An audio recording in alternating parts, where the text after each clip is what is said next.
She's walking down 110th Street. She's causing new potholes. The Ninja Turtles are having to do new drywall and fix their Very bookcase. expensive in New York. And she's upset that people found her attractive. I hear a lot of people upset about the fat pride issue, fat shaming, and I want to hear from you. I want to know why, whichever side you're on. What is it about the other side that upsets you? Because this is an issue where there's a lot of controversy, but sometimes people can't articulate why exactly. I'll tell you exactly what it is for me. It's the compulsion of language. It's not about chubby women. It's not about mansplaining. Here's what I think people need to remember. Most men find most women attractive. Yeah. Okay, everyone in this room has who has a girlfriend or mothers, sisters. I can think of everyone right just connecting from us, at least 12 women, a variance of 8 inches and probably 60 pounds between them, and all of them would be considered attractive. So let me say, we do not expect women to look or be one way. Men don't expect that. No. My problem with the fat pride movement is when you demand that we deem all women to be attractive in all ways. It's the compulsion of language. Reasonable? Let me know. So here is what's happening right now. There's a show on Netflix again launching called Insatiable, and there's already a petition to stop it. Let's roll a clip so you have some context for it. My name is Patty. High school was a nightmare. Fatty Patty's huge. Every day I wondered, how much more of this can I take? Right here. Look! Patty's hot! Having my jaw wired shut lost me more than just my summer vacation. Now, I could be the former fatty who turned into a brain. Or an athlete. Or a princess. We have had enough of this. You can go. I don't even think the show is out yet, if I'm not mistaken. No. It doesn't stop people from already being outraged. Cue the tweets. My favorite one here is, it says, "This is still telling kids to lose weight to win." Yes. Bad idea to lose weight, right? The response really shouldn't be all that surprising, given the long list of fat pride leading romantic comedies, which brings us to this week's 7+1. You forgot the one in the chamber. There's always one in the chamber. And by the way, we have like 3 magazines today, just so you know, because but these were the most popular, of course, fat pride films that a lot of people don't realize.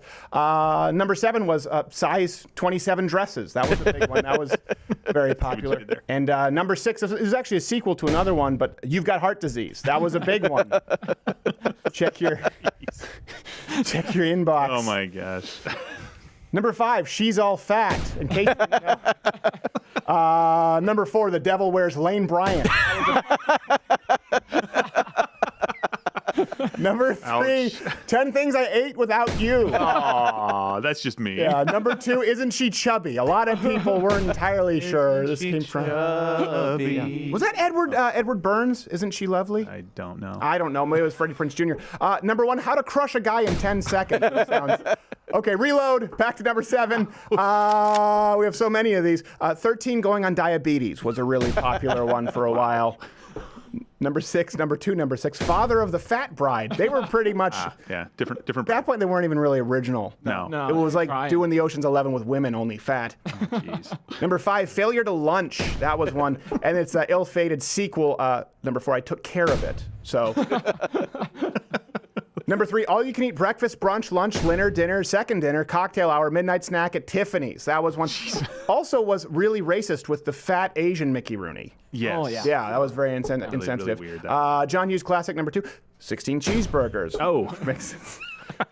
Again with a racist Asian character. Again with the racist Asian character. But hilarious, nonetheless. That was Fat Duck Dong. And number 1, there, Girl Interrupted by a Coronary. Reload, we have another 7 for you.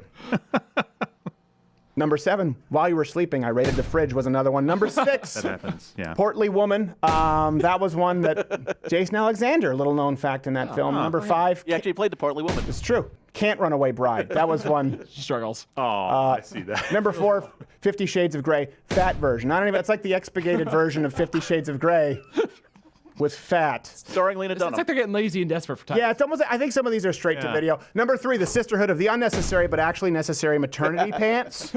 Ouch. Jeez. Number 2, P.S. I Ate You. And it was actually a sequel. No, wait, I always get these confused when Sleepless in Seattle was not actually one, but number one was When Harry Fed Sally. That was a big one. And of course, actually, the plus one top rom-com fat pride film of all time is I Feel Pretty, starring Amy Schumer. That's been this week's 7 Plus 1. You forgot Stefan in the chamber. Always forget. That's how it ends all the villains. The Germans. You're out. No, I'm not. By the way, hit the bell. Join Mug Club if you haven't hit the notification bell. That's what keeps us going. We do the show every single day, full hour. And if you want to try it out, live streams every Thursdays, 8 p.m. Eastern. Okay, so I think the fat pride issue, this really is more symptomatic of the left. And it's the root causes here are greed, enablement, and ingratitude. And these are the same things with every other problem you see from the left. So what happens if someone is greedy and you enable them? It ultimately leads to complete and total ingratitude. Yeah. How do I mean this? Greed. Let's start with the left. Let's go economically and then move into fat pride. Yeah. For example, today's progressive left, they accuse the wealthy of being greedy. But the wealthy aren't the ones trying to take anything from you. When we talk about the wealthy, the 1%, I think it's joint, depending which number you use, 300-something thousand or 400-something thousand joint household income. Yeah. They pay most of the taxes. Okay, we're not talking about the economic system injustice or someone who works at Bear Stearns. We understand. But the truth is, when you're just looking at the general population, it's the progressive leftists who are the ones trying to take what others have earned. Healthcare, universal income, internet, and of course the greed parallels with obesity. You're the greedy pig who ate too much. The non-obese people are not trying to take your food. You're taking theirs. And then you're mad that they're just not on board with it. So then it leads us to enablement with the fat pride issue. And I think that's probably the one that people are the most obvious. Yeah. The left enables bad behavior because it feels good. Yeah. As long as it feels good, it's about rather than examining themselves and reflecting. Good. Okay, we've done this before. How much flack have we caught for this? Let's use a few examples. AIDS. AIDS was something specific behavioral patterns lead to catching AIDS. Don't judge! It's as perfectly legitimate a lifestyle as anyone else's. Okay, how about a lifestyle called... We should all be getting AIDS. You should be so lucky! You get AIDS, and you get AIDS. Oprah, by the way, said, I think, 2 in 5 heterosexual couples by like 1995. We have that sometime. We did it's it like in a... zero. Just search Stephen Crowder. That's an advertisement. It was an AIDS surplus she had to give out. Hey, by the way, the lifestyle is called not having sex with men in truck stop stalls. Yeah. Yeah, Like that's it. It's the single most preventable disease in human history. It's 100% preventable. How about instead we have a pill? How about no pill? How about you just don't have orgies in truck stops? Let's go with the pill. Okay, so another example. I mean, obviously abortion. Yeah. You have no right to judge. It's just as moral of a choice of whether you're pro-life or pro-choice. Listen, you have the right to judge. We've enabled women to make it as easy, actually easier, than putting a child up for adoption. If you're a serially unemployed loser, let's just give them universal income. Right. It's a human right. You don't know that's the word, right? Nuance. Yeah. According to Anna Kesper. It's nuance. Everything is nuanced. Giant fat land whale? Who are you to judge? They're just as healthy and beautiful as everyone else. By the way, they want to change it from diabetes to livabetes. Is actually That does, really pushing it that does hard. sound better. Yeah. It does sound better. Die is more You still lose a foot. descriptive, though. Yeah. And this leads us to ingratitude. And rather than just becoming a manatee, or being grateful that you live in a country with even the option to become obese. That's one thing, too. The left is constantly, America's the fattest, stupidest. Well, I think it's a great thing that we have the problem of overabundance, right? Yeah. I'm still grossed out, but I think it's a good problem to have. Better than starvation. And you have all of the tools readily available to fix it. Instead, people bitch. Yep. They bitch because you now feel entitled to not only a seriously grave health risk, but entitled to other people's opinions regarding your beauty. That's the issue here. You demand that the public opinion change in the face of evolutionary biology and, by the way, scientific medical consensus. Not only, let's not even say consensus. Medical accuracy, truth. It doesn't matter who agrees on it. I'm never the problem. Exactly You're never the problem. It's society that has to be changed to accommodate them. Right. Instead of dropping a few pounds, we have to make all movie theater and airplane seats bigger. These same people are always bitching about privilege. How privileged are they? I'm too fat is the problem. You're privileged, and you're exercising it more. I'm exercising restraint. And then we need to get bigger seats because I actually like the roomy seats. We kind of all benefit. The issue is we go even as far as to shame those people who take care of their bodies. Yeah. Right? Now people they're thin is they try to say thin privilege. So we can't shame people for eating themselves into obesity. And I'm not saying you should shame people, but you can't even make a judgment saying this is a bad call. Yeah. But we can shame people who exercise enough that they can have a slice of pizza on the weekend, for example. And remember the idea of tolerance? Yeah. Remember that? Remember that idea? So the definition, I think I have it in front of me, is sympathy or indulgence for beliefs or practices differing from a conflicting opinion with one's own. The act of I don't even think that's going to be in the nomenclature for our kids. No. The definition of tolerance. It used to be, don't make fun of fat people. We all agree. Don't be a bully. Of course, that's fine. Listen, I was chubby 7th, 8th, 9th grade. I was short, fat, then really tall and skinny. I didn't shave until I was 21. The definition is the act of celebrating everything. Exactly. Yeah. That's a big difference. The left doesn't even allow differing opinions anymore. Yeah. They're blatant in the fact that they must engineer public opinion to match theirs exactly, or they will gaslight you. Right? Let's go from gay marriage to men in little girls' rooms. Yeah.